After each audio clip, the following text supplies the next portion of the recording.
Jadi kekuatan asalnya dan lamanya. Makanya kalian kalau punya sifat negatif, jangan lama-lama kamu nikmati sifat negatifmu. Karena semakin lama kamu jalankan, semakin sulit mengubahnya nanti.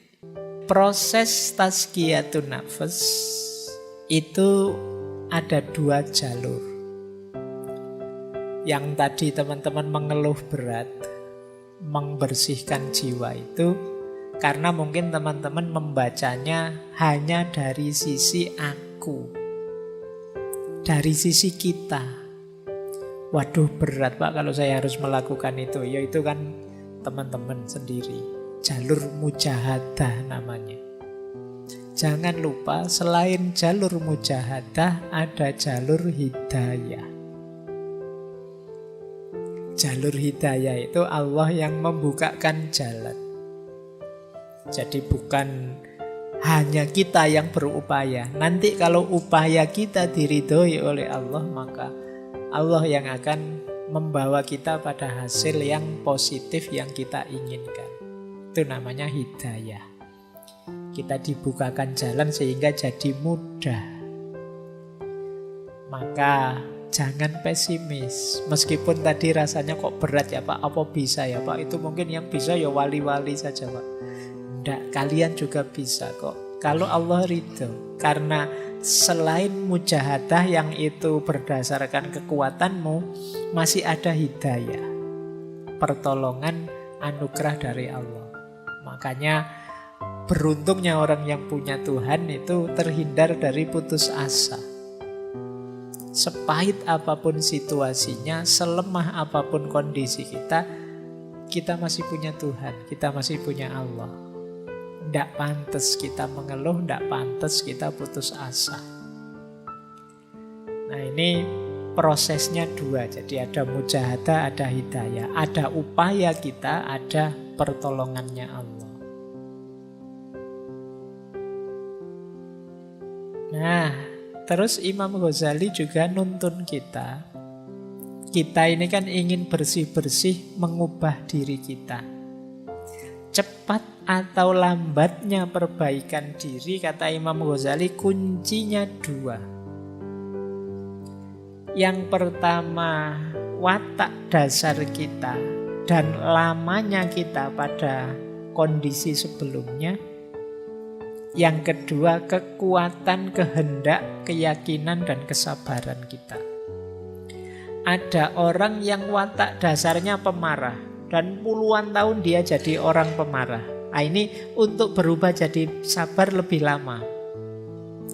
Tidak masalah, tapi bisa, pasti bisa. Manusia itu tidak ada yang paket tidak bisa diubah, pasti bisa. Cuma prosesnya agak lama. Jadi kekuatan asalnya dan lamanya. Makanya kalian kalau punya sifat negatif, jangan lama-lama kamu nikmati sifat negatifmu. Karena semakin lama kamu jalankan, semakin sulit mengubahnya nanti. Jadi, kalau sadar itu jelek, segera latihan untuk berubah. Ternyata aku itu cerewet ya. Ayo latihan. Biar tidak cerewet gimana caranya? Mungkin latihan agak pendiam.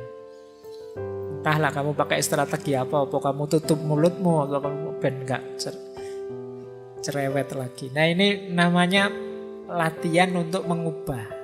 Dan ini memang prosesnya tidak sederhana. Tidak semudah diceramahkan. Kamu harus memulai kemudian secara sabar mengubah diri pelan-pelan. Mungkin setiap waktu berkurang 1%, 1% sampai 100% berubah.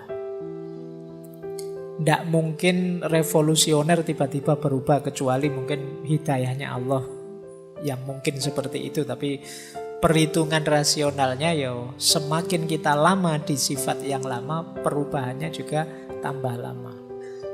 Dan yang kedua, kekuatan niat kita. Kekuatan niat ini ya kalau tidak pakai niat ya lama. Tapi kalau niatnya serius bisa lebih cepat. Kan kadang-kadang kita itu tidak percaya diri, akhirnya lama. Ada yang mantap sekali, bisa lebih cepat. Jadi ini 2 kuncinya keberhasilan kita untuk tazkiyatun nafas, membersihkan jiwa. Nah, dasarnya tazkiyatun nafas, yang pertama kita harus tahu state of soul kita, kondisi jiwa kita. Sering saya pakai istilah kolb tadi, hati itu ada 3 istilah. Ada kolbun mayit, ada kolbun marid, ada kolbun salim. Hati yang mati, hati yang sakit, dan hati yang sehat. Kondisi jiwa kita ada di mana sekarang? Hati yang mati itu berarti kondisi jiwa kita namanya amarah. Amarah itu kondisi jiwa yang nyaman dalam keburukan. Tidak ada rasa tidak enak sama sekali kalau melakukan kejahatan. Ini kolbun mayit, hati yang mati. Menyakiti orang tapi seneng, rasakno kamu. Nah, itu berarti amarah. Kolbnya kolbun mayit. Ayo coba ya kita, semoga tidak ada di sini lah. Kalau ada cepet-cepet berubah. Bohong tapi seneng, ini yang biasanya bikin hoax. Bikin berita palsu, terus banyak orang ketipu, terus seneng. Wah, ternyata hoaxku sukses loh ya. Tidak ada menyesal-menyesalnya sama sekali. Jangan-jangan hatimu sudah mati. Melakukan kejahatan kok seneng. Melakukan dosa kok bangga. Nah, ini berarti kita ada di level amarah. Semoga paling tidak kita ada di level lawamah atau alhamdulillah kalau mulhamah. Lawamah itu kondisi jiwa yang terjadi pertarungan di dalamnya antara yang baik dan yang buruk. Enaknya aku ini bohong apa jujur ya? Kalau bohong nanti kok dosa. Tapi kalau jujur nanti aku tidak dapat apa-apa. Nah, itu kan pertarungan-pertarungan.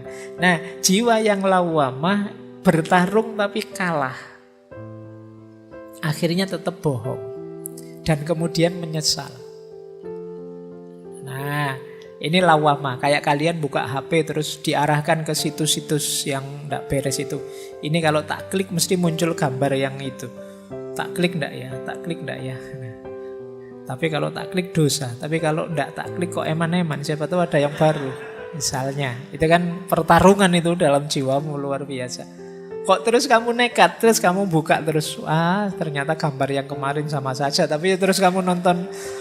Terus kamu nyesel. Ngerti gini enggak tak klik tadi. Kamu sering nyesel karena melakukan kesalahan. Jiwamu lawamah.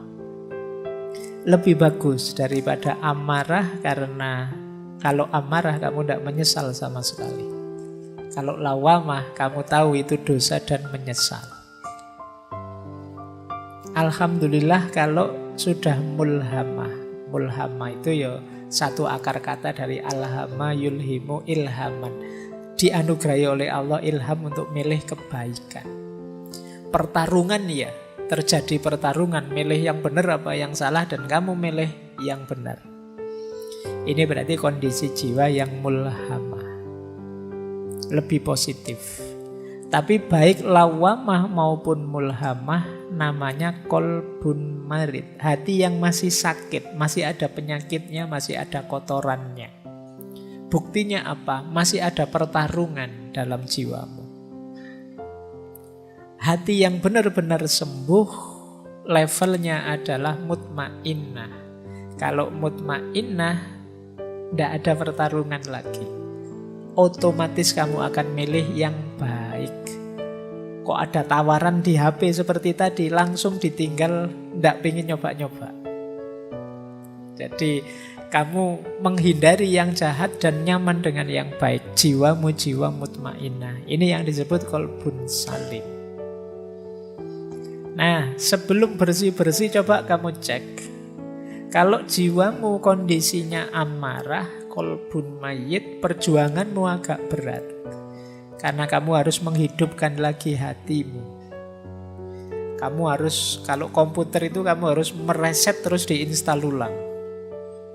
Tidak bisa tiba-tiba ditambahi perbuatan-perbuatan atau cuma di uninstall beberapa softwarenya. Ini mungkin install total, itu harus dibuang semua, isinya diganti yang baru.